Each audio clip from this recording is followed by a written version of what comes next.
Puji Tuhan, Bapak Ibu, Tuhan baik.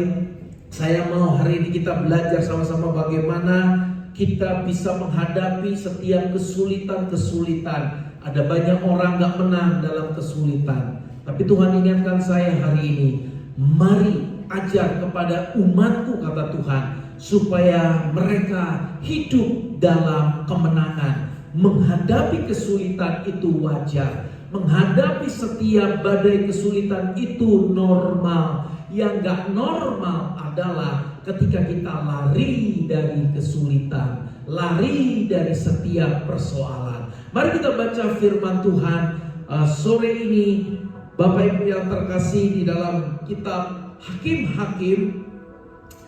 Kita mau baca pasal yang ke-8 ayat ke-4. Saya rindu kita baca firman ini. Hakim pasal yang ke-8 ayat yang ke-4. Demikian mulai saya baca, Bapak Ibu, agak panjang gak apa-apa supaya kita tahu ceritanya. Ketika Gideon sampai ke sungai Yordan, menyeberanglah ia dan ke-300 orang yang bersama-sama dengan dia. Meskipun masih lelah, catat ini, meskipun masih lelah, namun mengejar juga.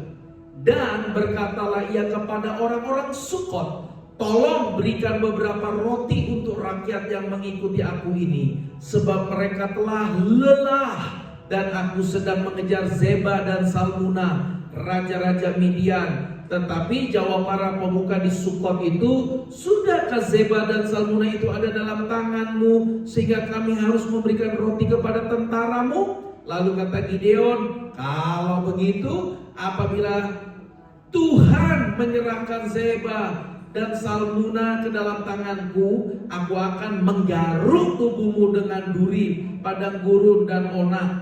Maka berkatalah ia dari sana ke Penuel, dan berkata demikian juga kepada orang-orang Penuel. Tetapi orang-orang ini pun menjawabnya seperti orang-orang Sukot. Lalu berkatalah ia juga kepada orang-orang Penuel, apabila aku kembali dengan selamat, maka aku akan merobohkan menara ini. Sementara itu Zeba dan Salmuna ada di Karkor bersama-sama dengan tentara mereka. Kira-kira 15.000 orang banyaknya, yakni semua orang yang masih tinggal hidup dari seluruh tentara orang-orang dari sebelah timur. Banyaknya yang tewas ada 120.000 orang yang bersenjatakan pedang. Gideon maju melalui jalan orang-orang yang diam di dalam kemah di sebelah timur Nobah dan Yogeha, lalu memukul kala tentara itu. Ketika tentara itu menyangka dirinya aman, Zeba dan Salmuna melarikan diri, tetapi Gideon mengejar mereka dan menawan kedua raja itu, Midian itu, yakni Zeba dan Salmuna, sedang seluruh tentara itu dicerai-beraikannya. Kemudian kembalilah Gideon bin Yoas dari peperangan dengan melalui pendakian Heres. Ditangkapnyalah seorang muda dari penduduk Sukot. Setelah ditanyai orang itu menuliskan nama para pemuka dan para tua-tua di Sukot untuk Gideon. 77 orang banyaknya. Berkata, inilah Zeba dan Salmuna yang karenanya kamu telah mencela aku dengan berkata, sudahkah Zeba dan Salmuna itu ada dalam tanganmu sehingga kami harus memberikan roti kepada orang-orangmu yang lelah itu? Lalu ia mengumpulkan para tua-tua kota itu, ia mengambil duri padang gurun dan Opam dan menghajar orang-orang Sukot dengan itu. Juga menara Penuel dirobohkannya dan dibunuhnya orang-orang kota itu. Kemudian bertanyalah ia kepada Zeba dan Salmuna, di manakah orang-orang yang telah kamu bunuh di Tabor itu? Jawab mereka, mereka itu serupa dengan engkau, sikap mereka masing-masing seperti anak raja. Sampai di situ Bapak Ibu. Apa cerita yang Tuhan mau kita hari ini tangkap dari Gideon, seorang hakim Allah buat orang Israel? Ini cerita powerful. Banyak orang cuma tahu cerita ini, tapi makna di dalam cerita ini banyak orang gak mengerti. Saudara, suatu hari Tuhan suruh Gideon untuk membasmi musuh-musuhnya, saudara. Saudara, orang Midian, orang Palestina, dan semua musuh-musuh Israel dikalahkan oleh Gideon. Gideon artinya si penghancur. Ngeri namanya memang, saudara. Si pemangkas, itu arti Gideon. Jadi arti pertama penghancur, pemangkas, ya, itu betul-betul ada dalam diri Gideon, saudara. Gideon ini pribadi yang dahsyat, saudara. Luar biasa. Dia hidup sungguh-sungguh dituntun sama Tuhan.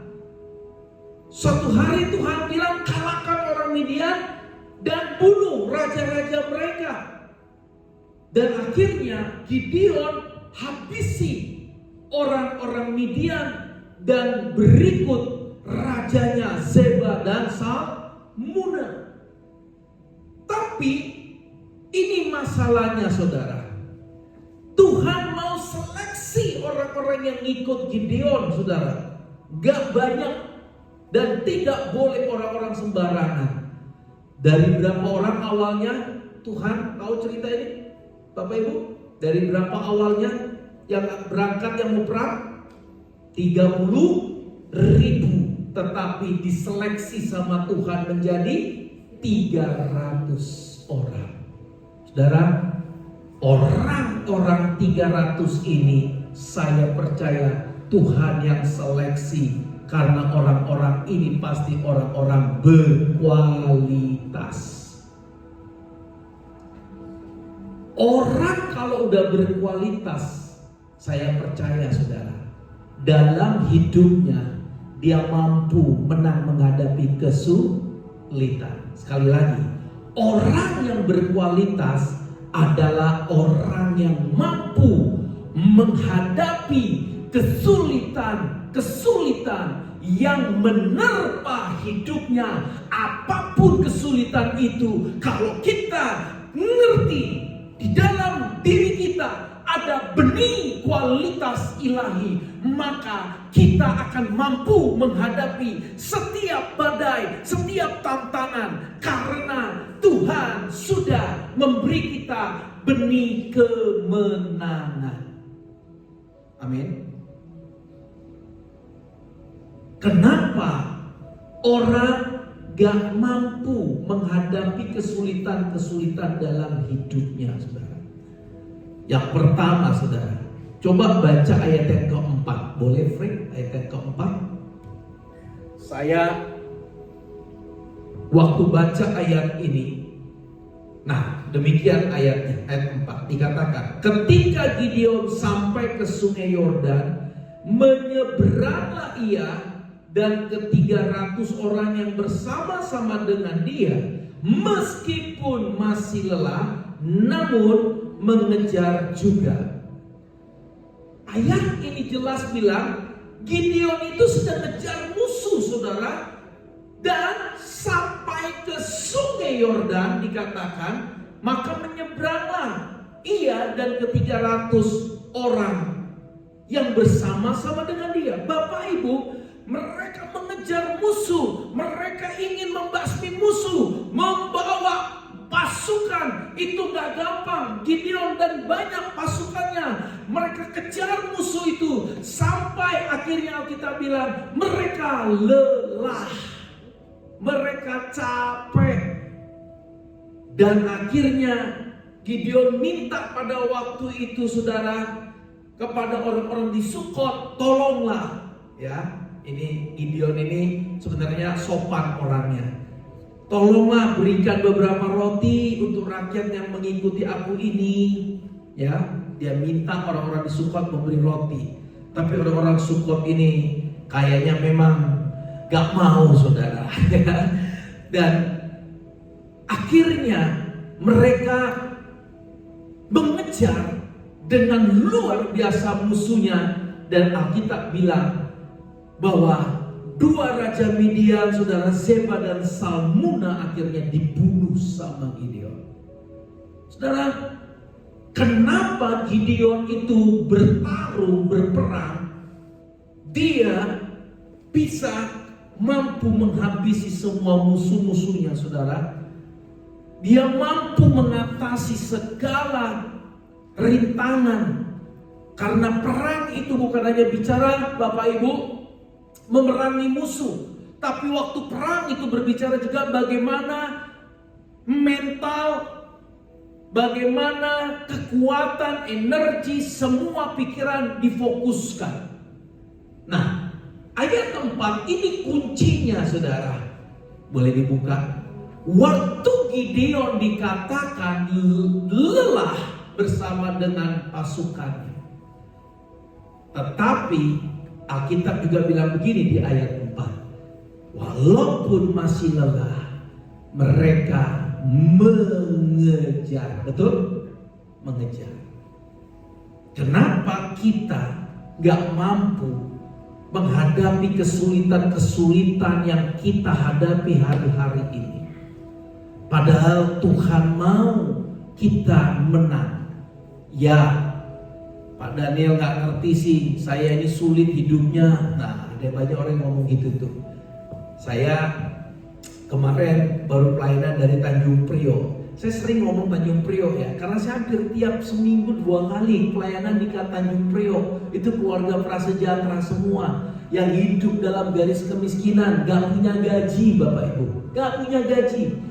Ya, jadi kalau saya mentoring ke sana hari Kamis, hari Sabtu, itu harus bawa snack, transport, dan makan buat mereka. Luar biasa, saudara. Nah, saudara, mereka gak bisa menghadapi kesulitan-kesulitan yang sedang terjadi yang mereka alami. Dan saya berdoa, Tuhan, tolongi Tuhan, supaya jemaat di Tanjung Priok ini mereka menang dalam kesulitannya. Hidup kita gak semakin baik, setuju? Dolar hari kemarin Sabtu sudah tembus 16.300 ya Pak David. Wow, 16.300 lebih, itu sudah mengerikan, saudara. Dan diprediksi bisa 17.000 diprediksi. Dan saudara, ini tanda apa? Kesulitan demi kesulitan sedang terjadi. Betul? Gak ada, saudara, orang 16.300 itu happy, gak ada, saudara. Kecuali memang dia pedagang dolar. Tapi pedagang dolar juga gak happy lah. Ya kenapa? Semakin tinggi dolar orang gak mau beli, ya kan? Nah, jadi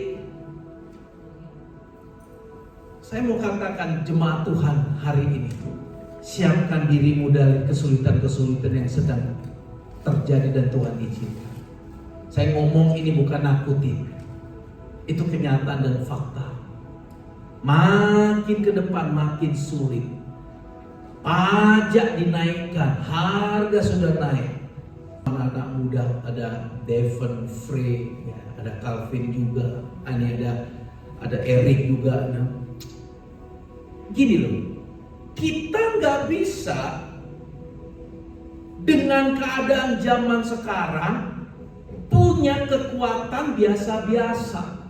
Nggak bisa dengan S1 bahkan S2 kita dengan cara hidup yang santai, yang masih main game, yang suka ngegame, yang suka cuma nongkrong di kopi-kopi, betul ya ibu-ibu ya, anak-anak sekarang suka nongkrongnya di kopi-kopi, kafe-kafe, ya. Dan kita gini ngandalin yang penting besok ada job dikit-dikit, kita dapat rezeki, ya udahlah bobo pulang, ya nanti gimana ntar sok. Dan kita berpikir gini, S1 gua, S2 gua pasti bisa membuat gua hidup dan eksis.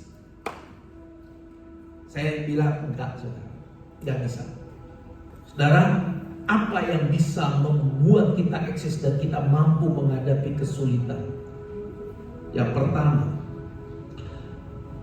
kunci yang pertama kita mampu menghadapi kesulitan yaitu pantang menyerah. Amin. Wow, Pak Ardi diberi aku semangat tuh. Amin. Apa itu pantang menyerah? Turun slide-nya. Nah, ini saudara, pantang menyerah orang yang punya sikap tidak berputus asa dari saudara terpaan masalah. Amin. Sekali lagi, pantang menyerah artinya adalah mereka orang yang punya sikap tidak berputus asa dari terpaan badai masalah. Amin. Seberapa kuat kekristenanmu ditentukan badai yang besar dalam hidup. Semakin sailorman, sailor itu apa ya? Sailorman, pelaut. Semakin pelaut saudara pergi ke tengah laut saudara, semakin dia tahu badai akan besar datang. Setuju? Gak ada sailorman saudara ke laut dia berharap saudara bahwa di laut santai-santai saja. Gak akan pernah. Apalagi kalau dia melewati yang namanya laut Pasifik, yang dia lewati laut Atlantik, itu dipastikan dia udah bilang, siap-siap, hai crew, all my crew, kita akan hadapi badai bisa 7-9 meter, ombak yang tinggi. Dan seorang sailorman, seorang pelaut, dia sudah siap. Setinggi badai apapun, sekencang angin apapun, dia tahu posisinya, dia tahu kapalnya, dia mau bawa kemana. Karena dia pasti punya mental yang namanya pantang menyerah. Hanya orang-orang yang memiliki mental pantang menyerah, mereka akan naik dan mereka akan melihat kemenangan demi kemenangan dalam hidupnya.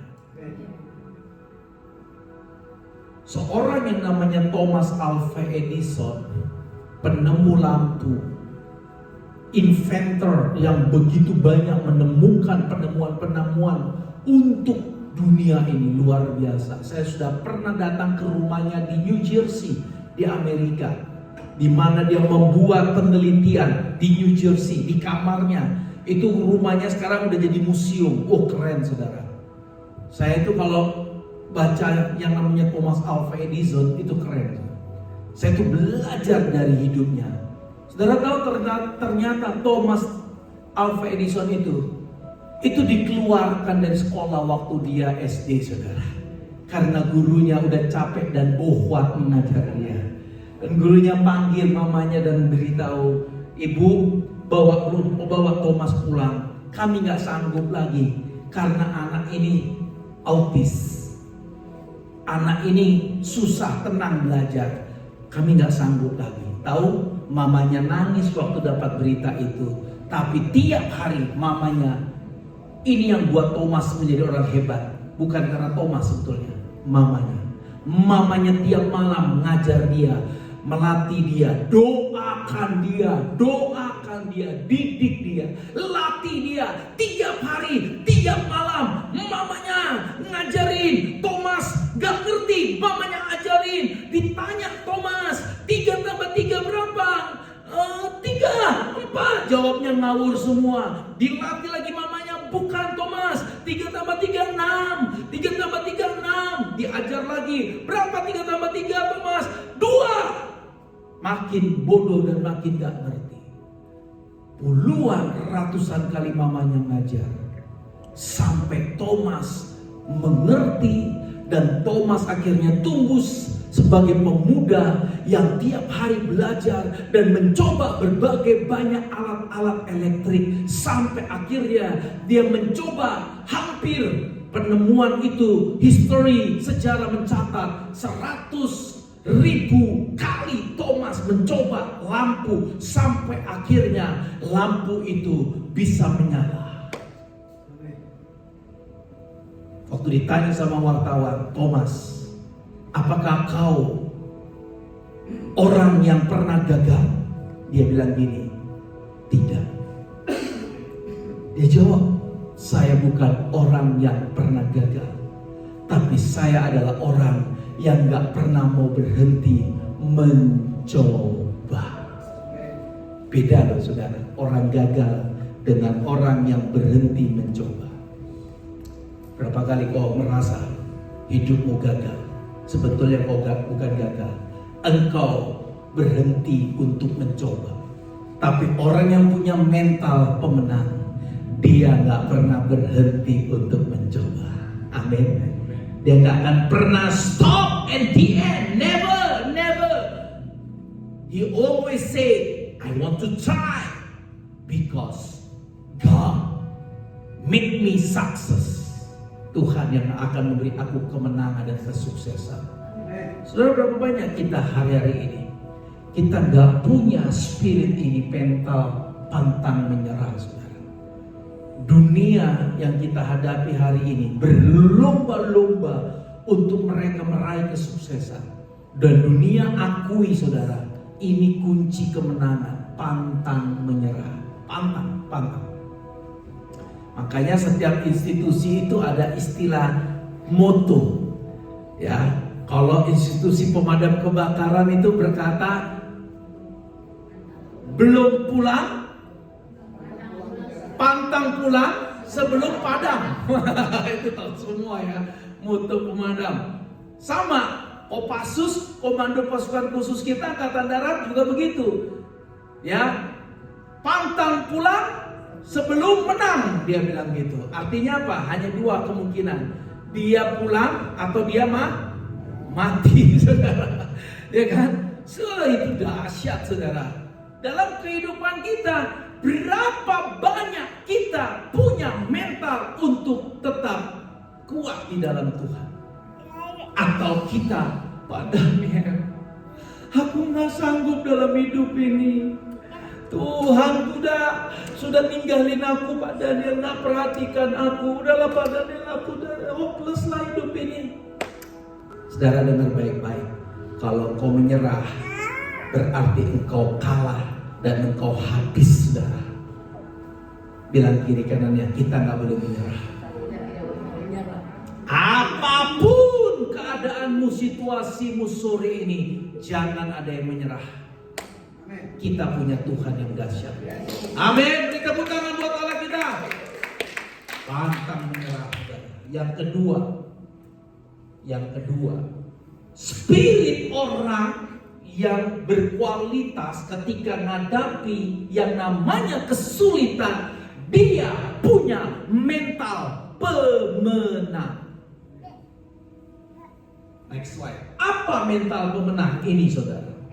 Seorang mental pemenang adalah orang yang punya ingin menjadi juara.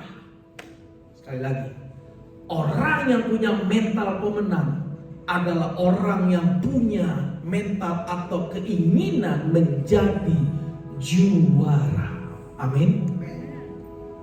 Tetapi untuk meraih kemenangan atau menjadi seorang juara dibutuhkan kerja keras, dibutuhkan cara pikir yang benar dan positif. Saudara, bangun dalam diri kita itu punya satu spirit mental untuk selalu juara. Ya. Dan itu gak salah, ingin juara itu gak salah. Bahwa Tuhan menghargai, amin. Aku harus juara, aku harus mencapai, aku harus memiliki satu tujuan. Gitu loh, saudara. Orang-orang yang punya mental juara itu selalu hidupnya melangkah dengan progresif. Tidak ada atlet diajar untuk kalah, gak ada, saudara. Saya punya teman pelatih bulu tangkis nasional kita, namanya Pak Hendrik. Dia yang ngelatih si Jonathan dengan si Ginting. Sebelumnya, sekarang kan udah diganti pelatihnya Jonathan. Namanya Pak Hendrik.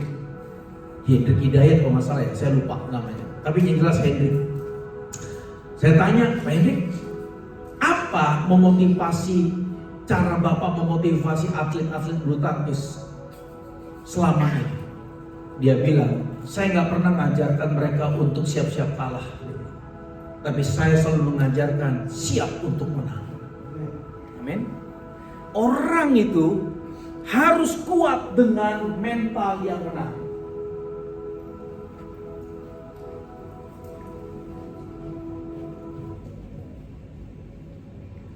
Kalau kita punya mental yang menang, kalau kita punya mental yang menang, saudara, waktu musuh ngelihat kita, waktu saudara keadaan ngelihat kita, musuh atau keadaan itu udah kalah duluan. Saudara nangkap? Jadi kalau saya waktu menghadapi apa aja, mau ketemu orang, mau pelayanan, mau meeting, saya udah siapkan mental dari rumah itu mental menang, saudara. Saudara, ada orang gini, mau ketemu orang, mau meeting, atau mau kuliah, ketemu dosen udah takut duluan. Ya, ini banyak mantan anak kuliahan ini. Ya, ada orang ketemu dosennya udah, aduh, nanti gimana ya? Nanti kira-kira kalau aku dites lulus gak ya sama dosen ya? Nanti tugas-tugasku ini bisa diterima atau enggak ya? Jadi udah getar-getir dulu sebelum ketemu dosen. Udah ciut, betul Pak? Sudah namanya kalah dulu. Apalagi mau susun skripsi. Nah, ya. Tapi di sini enggak, di sini semua mental dahsyat-dahsyat ya. Saudara, tapi yang paling normal ketika saudara membangun dirimu dan berkata begini, Tuhan, aku harus punya mental juara ketika aku ketemu siapapun, mau ketemu dosen, ketemu klien, ketemu customer, ketemu presiden, ketemu CEO, ketemu director, aku meeting, aku menang, aku diberkati, dahsyat. Amin. Saya bentuk dalam diri saya, saudara, seperti itu. Serius. Saya ngadapin siapapun harus saya bilang sama Tuhan, Tuhan aku mesti menang. Bukan overconfident ya, beda ya. Bukan percaya diri yang datang dari dunia, bukan. Tapi saya mau melatih diri saya dengan spirit yang membangun supaya saya bisa menghadapi masalah. Saudara, seorang atlet yang namanya petinju, waktu di ring itu saudara, dia itu harus benar-benar percayakan dalam diri dia mampu mengalahkan musuhnya. Kalau dia udah berpikir gini, aduh, musuh gua lebih hebat nih kayaknya. Sedikit aja dengar Bapak Ibu, lihat ya, perhatikan ya. Sedikit aja di pikiran kita berkata begini, aduh, aku kalah nih sama petinju ini. Aduh, dia lebih hebat dari saya. Kalah pasti. Kalah. Sekarang, Larry Holmes, saya ini ngutip banyak orang-orang dahsyat. Dia berkata begini, waktu di ring itu, dia nggak boleh berpikir musuhnya bisa lebih menang atau sedikit pun. Gak ada pikiran dia berkata, ini musuhku nih bisa kalahkan aku. Dia nggak pernah berpikir itu. Begitu kita berpikir musuh saya mampu mengalahkan saya, kita kalah. Jadi gini ya Bapak Ibu ya, dengar ya. Kekalahan kita itu ada di sini nih. Kalah dan menang itu ada di pikiran kita. Menang atau kalah, bagaimana how to maintain your mind, your thoughts. Kalau engkau mau jadi seorang pemenang, di pikiranmu harus berkata begini, Tuhan, bersamamu aku mampu, bersamamu aku dahsyat, bersamamu aku mampu melihat perkara-perkara besar, dan aku menang bersama dengan Yesus. Bangun itu mental juara tiap hari. Makanya di keluarga kami saudara, kalau kami doa, kami ada waktu-waktu doa pagi bersama istri dan anak-anak, kami ada namanya doa confess, doa yang diucapkan bersama-sama. Yang pertama kalimatnya berkata begini, I am the conqueror, more than conqueror. I am a winner and I am a champion. I am the success man and I am the prosper man. I can do all things through Christ who strengthens me.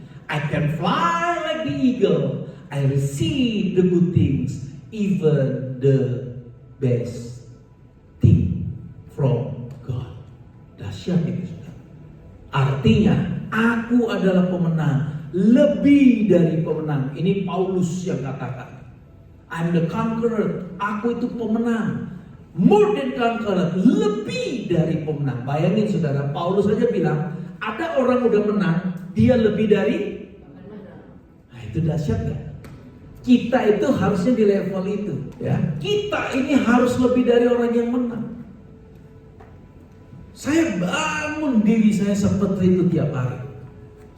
Saya udah bangun dalam diri saya harus hari ini bangun, saya harus hari ini kerja, saya harus hari ini ke pasar, habis ke pasar saya akan pelayanan, habis pelayanan saya besuk orang, habis itu meeting dengan orang ini, dengan ini, nanti dalam meeting saya akan menerima berkat-berkat Tuhan. Wow. Itu udah saya setting hampir tiap hari hidup saya seperti itu, Bapak Ibu. Harus punya mental ingin jadi juara. Banyak orang mentalnya nggak mau juara. Jadi dia pikir gini, ya udahlah, hidup yang penting mangan orang mangan, sing penting ngumpul. Terakhir yang mau dia. Lah iyalah. Karena kita bukan hidup karena makan dan untuk makan dan untuk mendapat apa, bukan. Kita ini hidup ditentukan semua jadi juara. Tepuk tangan dong buat Tuhan Yesus. Bahkan anak saya si kecil ini aja, saudara, saya udah latih dia harus jadi juara. Tahu saudara, bahwa kita yang sudah lahir di bumi ini jadi juara semua. Kenapa saya bilang? Karena pada waktu sel sperma dengan ovum bertemu, itu ada 300 juta sel sperma berebut-rebutan untuk membuahi sel telur. Dan yang juara Devon, yang juara Calvin. Ini jelas mentalnya nggak juara, saudara. Tahu nggak ketika saudara nggak mau jadi juara, saudaramu yang 299.999.000 masih ada lagi nggak? 900 titik, betul ya? 99, intinya 999. Nangis lihat kita, saudara. Dia bilang begini, kalau kayak gitunya si Christian hidup, kata yang mati, yang sperma mati ini, aku aja lah yang hidup. Jangan pernah mau nomor 1, jadi orang nomor 3, nomor 4, nomor 5. Yusuf, orang yang menjadi mental juara. Dia tahu kapan dia harus Tuhan proses. Ingat saudara, ingat ini. Untuk meraih kemenangan dibutuhkan apa? Apa? Saudara, ada waktunya kita kerja keras, ada waktunya kita berdoa menyembah Tuhan, ada waktunya kita istirahat. Saya nggak bilang di sini kita harus kerja rodi tiap hari, enggak. Tapi ada waktu-waktunya memang kita chief something, kita harus kerjakan bagian kita. Dan saya mau beritahu begini, kerja keras nggak akan pernah menipu hasil, nggak pernah berbohong, nggak pernah. Pasti orang yang kerja keras diberkati Tuhan. Nggak mungkin orang nggak diberkati Tuhan kalau dia udah kerja sungguh-sungguh. Bapakmu dan Bapakku di surga itu melihat menilai orang-orang yang mau rajin kerja keras, pagi bangun, siang tetap kerja, malam sampai dia berikan hidupnya. Dan Tuhan bilang, wajar, anakku ini aku berkati, karena aku lihat dia sungguh-sungguh hidup bekerja melayani aku, wajar aku berkati. Hidup ini harus kerja keras, hidup ini harus achieve, harus, saudara. Yang penting engkau gak merugikan orang, dan yang penting engkau tidak haram mendapat berkat-berkat itu. Selama itu halal dan Tuhan memberkati, kerjakan. Gak usah malu-malu, gak usah gengsi. Ada orang gengsi, saudara. Kerja di tempat yang gak enak, gengsi. Kerja yang gak tempat formal, maunya kerjanya di dasian, pakai jas di kantor. Alah, zaman sekarang justru kerjaan yang di kantor pakai dasi, pakai jas sudah ditinggalin orang. Tahu saudara, si pembuat McDonald itu, sorry, McDonald atau KFC yang Mr. Sanders? Pak? Sorry, KFC. Thank you Pak David. Colonel Sanders, awal dia bikin ayam Kentucky-nya, dia goreng sendiri, dia masak sendiri, dia belanja sendiri, dan dia jual sendiri door to door ke neighbors. Betul? Catat itu note. Sanders, Uncle Sanders, begitu pensiun kolonel, usia berapa dia pensiun? 70? Maksudnya udah selesai militernya, 75-an lah. Bayangin, 75 menjajakan. Ada ayam nih, tetangga mau beli nggak? Tetangganya waktu lihat Sanders jualan dan wangi, wow, smell good, oke, beli. Sampai hari ini KFC sudah ada di mana-mana. Saudara, saya udah pergi ke Cungkok, ke Taiwan, saya pernah ke India, saya pernah ke Bangladesh. Nggak usah tanya di Amerika, semua ada KFC. Saudara, pertanyaannya hari ini, sudah berapa orang yang kita ingin supaya mereka punya spirit hidupnya menjadi juara, saudara? Apakah engkau termasuk?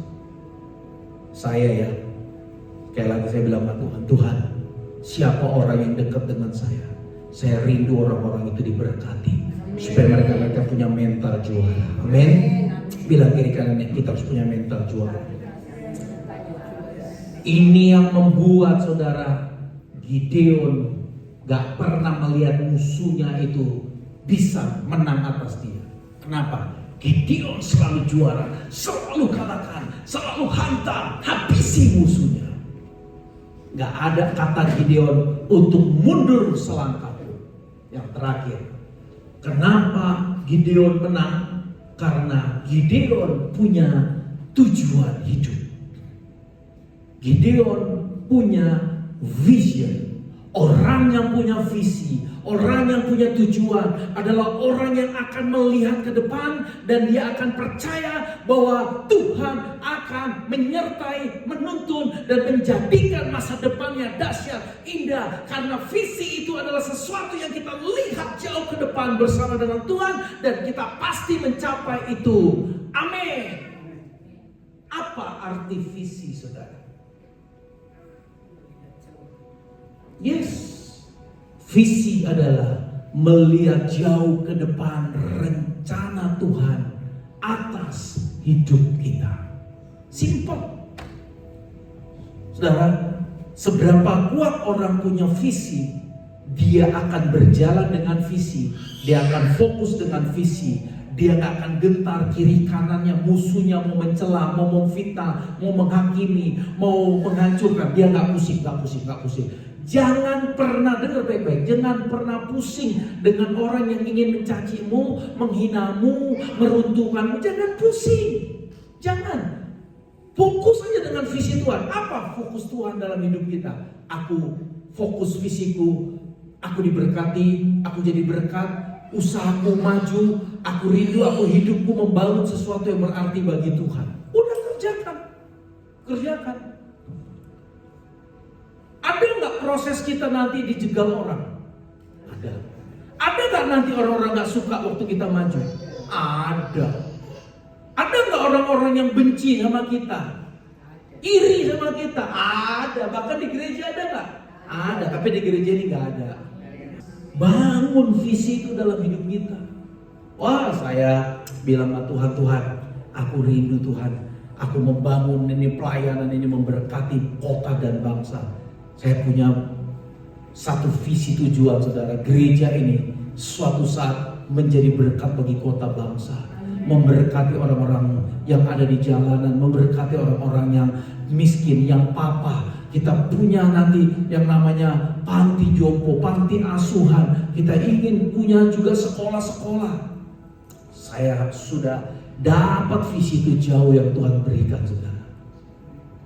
Visi gak akan tercapai Kalau kita tadi nomor 1 dan 2 nggak bangun dalam hidup kita, punya mental pemenang dan mental juara, nggak akan bisa. Visi hanya sekedar visi kalau kita cuman berangan-angan, hanya bermimpi, memikirkan, tidak pernah nothing do something, nggak akan pernah tercapai visi seperti itu. Apa yang Tuhan berikan tujuan dalam hidup kita? Ayo lakukan.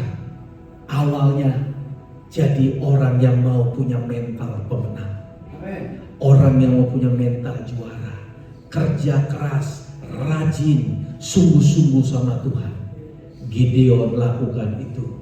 Kenapa Gideon menang? Karena dia punya visi apa? Menang, hancurkan musuh, menang, itu targetnya. Targetnya itu Gideon. Visinya mengalahkan, raja-raja dikalahkan, dan akhirnya apa? Kalau raja-raja dikalahkan, musuhnya kalah, maka dia menjarah barang-barang musuhnya dan dia diberkati Tuhan. Sore ini, mari kita bangun diri kita dengan 3 kunci untuk kita mampu menghadapi setiap kesulitan-kesulitan. Dengar, Tuhan gak akan pernah ada dalam hidup kita kalau kita gak ada dalam kesulitan. Di tengah kesulitan itu Tuhan hadir. Di tengah kesulitan itu Tuhan mau menyatakan kuasanya. Di tengah kesulitan itu dia menyatakan kedaulatan dalam hidup kita. Mari kita bangkit berdiri.